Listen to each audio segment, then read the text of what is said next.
सुप्रभात। मैं हूं जगेंद्र राणा। आज की हमारी आध्यात्मिक चर्चा का विषय है गुरु फेरे तैसे फिरे। गुरु फेरे तैसे फिरे।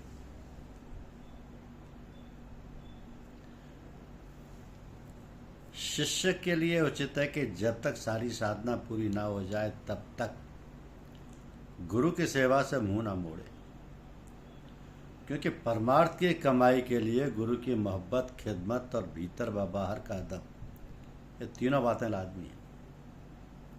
जहाँ तक हो सके उसके रहन सहन और अखलाक की नकल उतारे और हरदम आज्ञाओं का पालन का ध्यान रखे, ताकि उसके दिल में तुम्हारी मोहब्बत पैदा हो जाए। चाहिए कि अपनी इच्छाएं गुरु की इच्छाओं में विलीन कर दे, दिल में किसी प्रकार की इच्छा ना आने दे। जैसा गुरु चलाए वैसे ही चले। गुरु फेरे तैसे फिरे, त्यागे अपनी खोर। गुरु फेरे तैसे फिरे, त्यागे अपनी खोर। अपने को उसके हाथ में सौंप दे और फना हो जाए, अर्थात मर मिटे।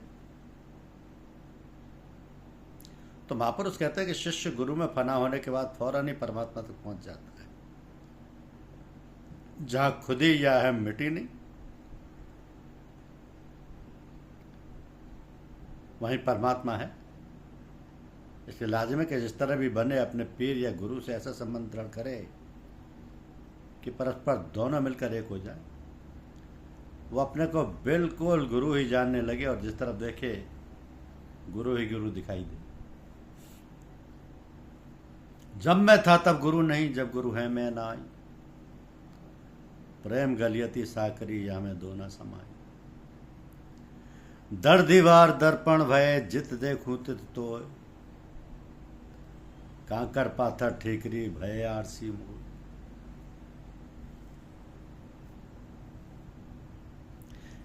एक महापुरुष ने कहा है कि मनुष्य को चाहिए कि उस मालिक कुल, सर्वज्ञ, सर्वेश्वर और शक्तिमान से संबंध जोड़े और अगर ऐसा संबंध ना मिल सके तो उन शख्सों से ताल्लुक पैदा करे जिन्होंने सब कुछ उसकी राह में मिटा डाला, जिन्होंने अपने को उसी में लेकर डाला हो। ऐसों की जरा देर की तवज्जो से जो चीज मिलती है वो वर्षों के परिश्रम और योग साधना से भी नहीं नसीब होती। पीर या गुरु हर कोई नहीं है। जो अपनी सारी वासनाओं को मेट चुका हो, जो उसकी मर्जी में अस्तित्वहीन हो गया हो, जिसके आचरण में कोई भी काम धर्म के विरुद्ध ना दिखाई दे, जो सच्चरित्रता और सदाचार का आदर्श हो, हर समय उसमें लीन रहने से उसके अंदर तद्रूपता आ गई हो, वो पीर या गुरु कहलाता है। तो ऐसा को ढूंढ के नाता जोड़ना चाहिए। जिनमें गुण ना दिखाई दें वो पीर हरगिज नहीं, उनसे दूर ही रहने में भलाई। मुरीद या जिज्ञासु वो है जिसके अंदर तड़प हो, पक्के इरादे वाला हो, जिसके दिल में सिवाय उस प्रभु के और किसी वस्तु की चाहना ही ना हो, गुरु का आज्ञाकारी हो और सब तरफ से निराश हो, गुरु के आश्रय पड़ा हो। गुरु की मोहब्बत इस कदर उसमें असर कर गई हो कि एक हरदम हाजिर और गायब उसी की सूरत देखता रहे और उसकी खुशी में अपनी खुशी समझे। यह पीर और मुरीद के लक्षण है। ये साधना उनका शगल राबता के नाम से कहे जाते हैं। शगल का अर्थ है क्रिया की और राबता परस्पर गुरु और शिष्य के एकत्व और मिलाप को कहते हैं। तो गुरु को उचित है कि कभी किसी काल में भी अपने को सबसे बड़ा और पूज्य ना जाने। अगर वह दूसरों से खिदमत ले तो सेवा या खिदमत के लिए उसे तैयार भी रहना चाहिए।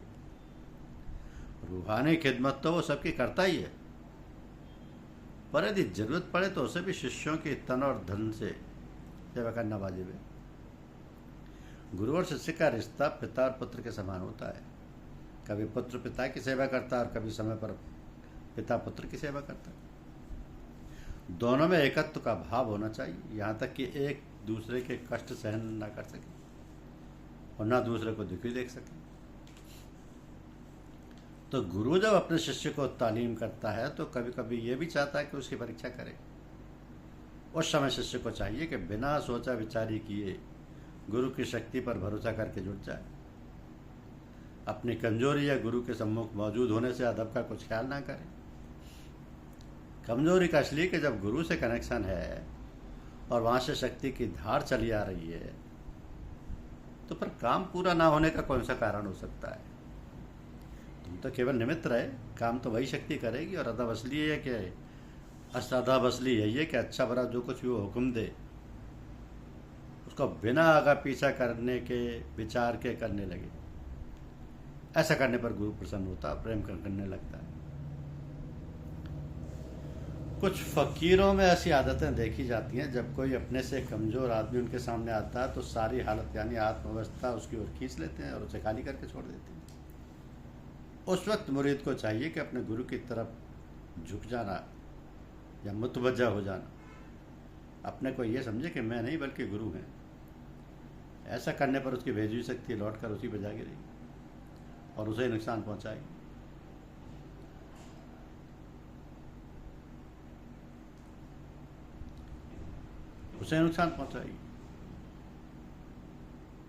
तो जो शिष्य किसी दूसरे के सम्मुख जाते हुए अपने गुरु को नहीं भूलते, उनकी सूरत का ख्याल बराबर रखते हैं, उनको कोई नुकसान नहीं पहुंचता।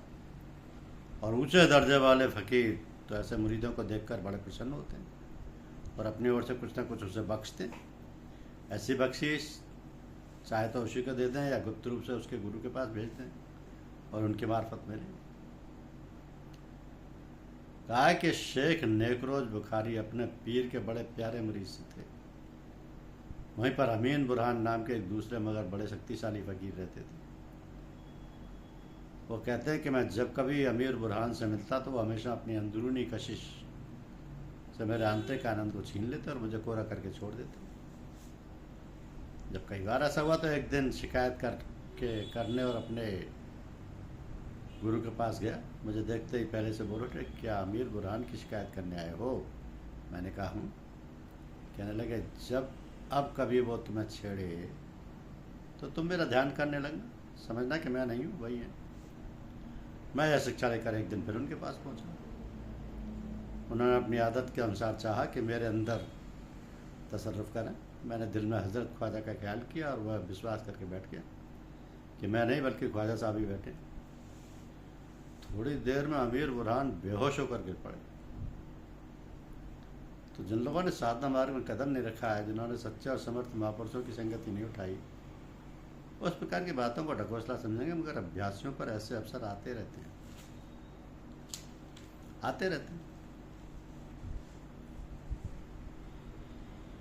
क्योंकि गुरु मर्याद न भक्तिपुर, नहीं पिए का अधिकार, के कबीर व्या विचारनी, नित नित नया भरतार।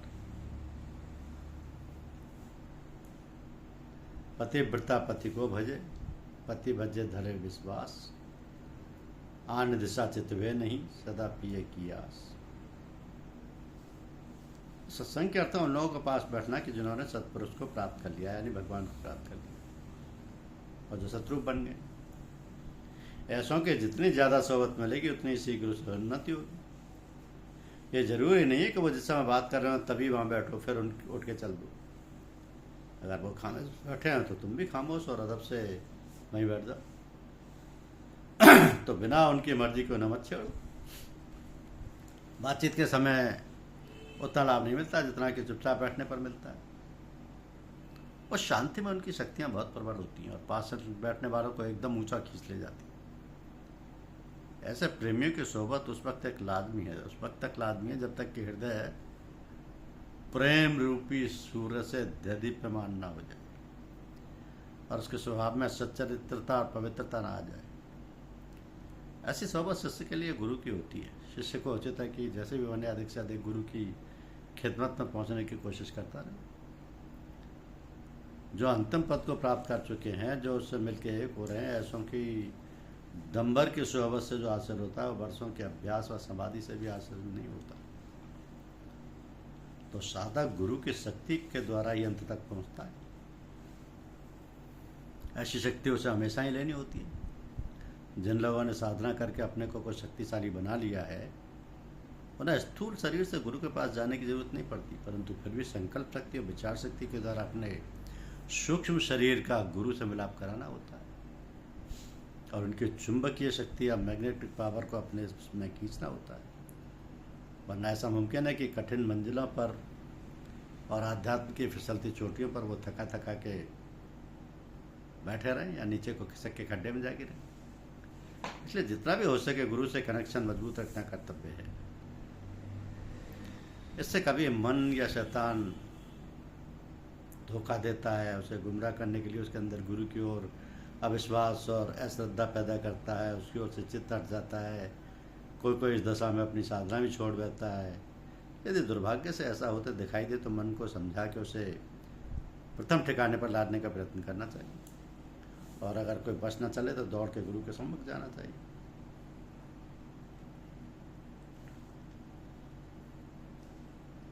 गुरु सब संभाल लेते हैं। गुरुदेव वो शक्ति है जो पल भर में साधक की स्थिति बदल देते हैं। गुरु के सम्मुख या दूसरे महापुरुषों के सत्संग में बैठ के पुस्तक पढ़ना, जाप करना अथवा और कोई क्रिया करना दोष है। उस समय सारी तवज्जो गुरु की ओर ही रहनी चाहिए ताकि उससे निस्बत यानी संबंध मजबूत हो जाए और उसके जरिए तुम्हारी निस्बत परमात्मा तक पहुंच जाए। तो जो लोग दूसरा कोई काम करने लगते हैं उनकी निस्बत टूट जाती है। जाप इत्यादि कर्म से संबंध जोड़ने और उनकी प्रेममयी धार अपने तक पहुंचाने के लिए किए जाते हैं, सो वह गुरु की संगत में सहज ही प्राप्त हो जाता है। फिर इन सबके झमेले में पढ़ने की क्या आवश्यकता है। गुरु जब बात करने की आज्ञा दें तो बात करो और जब बच्चों को तो तुम भी चुपचाप खामोशी से बैठे रहो, परंतु चित्त इधर ही रखो। खामोशी बात करने से अच्छी होती है, इसमें अधिक लाभ मिलता है। बात करते वक्त परमात्मा से निस्बत टूट सकता है और खामोशी के वक्त और भी ज़्यादा मजबूत होती है। अगर बस किसी दूसरे काम में लगे हों, जैसे पढ़ लिख रहे हो, चल फिर रहे हो या किसी दूसरे से बात कर रहे हो, तो इसकी परवाह मत करो। वो हमारी तरफ मुतवज्जह नहीं है। तुम चुपचाप अपना काम करने लगो, देखोगे कि जो फ़ायदा तुम्हें वैसे सम्मुख बैठा के मिलता था उस वक्त भी मिल रहा होगा। क्योंकि शक्तिशाली पुरुष एक ही समय में कई काम कर सकते हैं। वो अपनी आकर्षणीय शक्ति तुम्हें भी दे रहे होंगे और दूसरी ओर भी अपने काम में लगे होंगे। तो जो महापुरुष हुजूरी की हालत यानी उपासना दर्शन में बैठे हों, उन्हें छेड़ना है, उनसे बात करना अच्छा नहीं होता। ऐसे उन्हें ठेस लगती है, उनका दिल परेशान हो जाता है। तुमने उनका आनंद छीन लिया, प्रेमी को प्रेम पात से जुदा कर दिया। ये बहुत बड़ा पाप तुम्हारे लिए हो जाएगा। चाहे मोहब्बत से वह तुमसे कुछ ना कहें, परंतु दिल में असहनीय दुख जरूर होता है। इसलिए ऐसे समय पर या तो वहाँ से हट जाना चाहिए या निहायत अदब और खामोशी से वहाँ बैठ जाना चाहिए ताकि उनकी हालत उनसे छूट ना पाए और तुम्हें दोष ना आए। इसकी मिसाल ऐसी है जैसे कोई किताब को ध्यानपूर्वक पढ़ रहा हो और उसी में डूब रहा हो और एक आदमी उसके आगे बोलने लगे, जोर जोर से बातें करने लगे और उसका दिल परेशान कर दे। तो उन लोगों से मिलो जिनकी निस्बत मजबूत है, अर्थात परमात्मा में लय हो चुकी है।